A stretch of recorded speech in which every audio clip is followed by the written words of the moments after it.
গ্রিনল্যান্ডে মার্কিন সামরিক উপস্থিতি বাড়ানোর প্রস্তাব ডেনমার্কের। এবার গ্রিনল্যান্ডে সামরিক উপস্থিতি বাড়াতে মার্কিন প্রেসিডেন্ট ডোনাল্ড ট্রাম্পকে প্রস্তাব দিয়েছে ডেনমার্ক। দ্বীপটি দখলে ট্রাম্পকে নিরুৎসাহিত করার পাশাপাশি পশ্চিমা সামরিক জোট ন্যাটো ও ইউরোপীয় ইউনিয়নের সঙ্গে সুসম্পর্ক বজায় রাখতে দেশটি এই কৌশল অবলম্বন করেছে বলে জানিয়েছে মার্কিন সংবাদ মাধ্যম এক্সিওস। গ্রিনল্যান্ড কিনতে নবনির্বাচিত মার্কিন প্রেসিডেন্ট ডোনাল্ড ট্রাম্পের প্রস্তাবের পর প্রতি মুহূর্তে নাটকীয় মোড় নিচ্ছে পরিস্থিতি।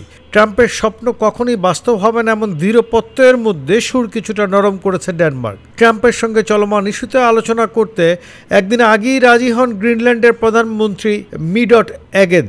এরপরই গ্রিনল্যান্ডের মাটিতে সামরিক উপস্থিতির পাশাপাশি দেশটির নিরাপত্তা বাড়াতে ডোনাল্ড ট্রাম্পকে প্রস্তাব দেয় ডেনমার্ক। স্থানীয় সময় শনিবার ব্যক্তিগত এক খুদে বার্তায় তাকে এই প্রস্তাব দেয় দেশটির প্রশাসন। এক্সিওস জানায়, দ্বীপটি দখলে ট্রাম্পকে নিরুৎসাহিত করতে চায় ড্যানিশ সরকার। এই প্রস্তাবের মাধ্যমে যুক্তরাষ্ট্রের সঙ্গে সংঘর্ষ এড়িয়ে চলার কৌশল খুঁজছে তারা।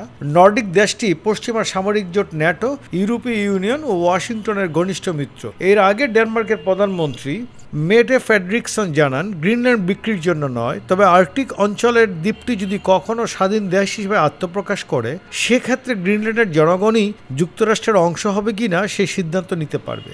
আগামী 20 জানুয়ারি যুক্তরাষ্ট্রের প্রেসিডেন্ট পদের ক্ষমতা নেবেন ডোনাল্ড ট্রাম্প। এর আগেই পানামার খালে আধিপত্য বিস্তারের পাশাপাশি গ্রিনল্যান্ড দখলের কথা বলেছেন তিনি। ট্রাম্প মনে করেন যুক্তরাষ্ট্রের জাতীয় নিরাপত্তার স্বার্থে গ্রিনল্যান্ডের মালিকানা নেওয়া জরুরি। গত ডিসেম্বর মাসে ট্রাম্প বলেন যুক্তরাষ্ট্রের জাতীয় নিরাপত্তার স্বার্থে গ্রিনল্যান্ডের মালিকানা ও নিয়ন্ত্রণ অত্যন্ত জরুরি। এরপর গত সপ্তাহে ফের বলেন প্রয়োজনে সামরিক ও অর্থনৈতিক শক্তি ব্যবহার করবেন তিনি। এই মন্তব্য নতুন করে বিতর্ক উস্কে দিয়েছে। তবে গ্রিনল্যান্ডের দিকে ট্রাম্পের এমন মন্তব্য এবারই প্রথম নয়। এর আগে প্রথমবার প্রেসিডেন্ট হওয়ার পর 2019 সালে তিনি গ্রিনল্যান্ডকে মার্কিন নিয়ন্ত্রণে নেওয়ার ইচ্ছা পোষণ করেন। তবে ওই সময় ডেনমার্ক তার প্রস্তাব প্রত্যাখ্যান করে।